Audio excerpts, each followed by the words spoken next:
Greetings. I had a couple of questions in class about some of the movements that are sometimes a little bit difficult to see the entire motion.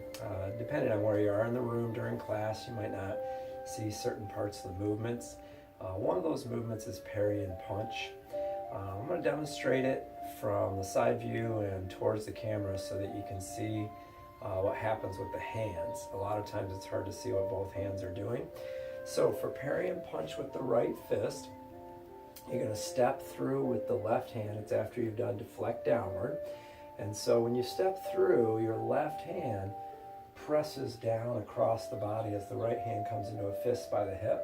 Then you're going to shift the weight to the left. You're going to close that left hand, and you're going to follow step and punch with the right fist over top of the left. So both hands end up in fists.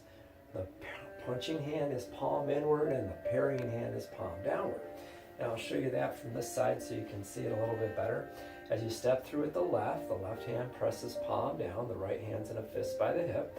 As you shift to your left, you're going to close that left hand, simulating grasp and control. And then that right fist is going to come up over top of that left arm. So you can see both hands are a fist, parrying hand's palm down, punching hand is palm forward. Now same thing happens with the other side. If you were to do parry and punch left, it would be a right hand parrying, pressing down across the body, closing the hand as you shift the weight forward, follow stepping and punching with the left over top of right.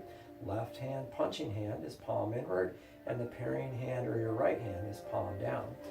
So when you do the movement, as you step through, the hand presses down as the other hand makes a fist. It closes as you shift forward. You follow step and punch over top of the parrying hand. And you end up with both hands in fists. So when you do a parent closing, both hands open at the same time and separate. So that helps with a little bit of the view of the movement. When we're doing it in the form, the hand motion, especially the parrying hand, that closing of the parrying hand is happening kind of away from the group, and it's a little bit out of sight depending on where you're standing in the room. So remember, when you parry and punch, both hands end up closed in fists. If you find these videos useful, you can contribute to their support at patreon.com/edkeo. Thanks for watching.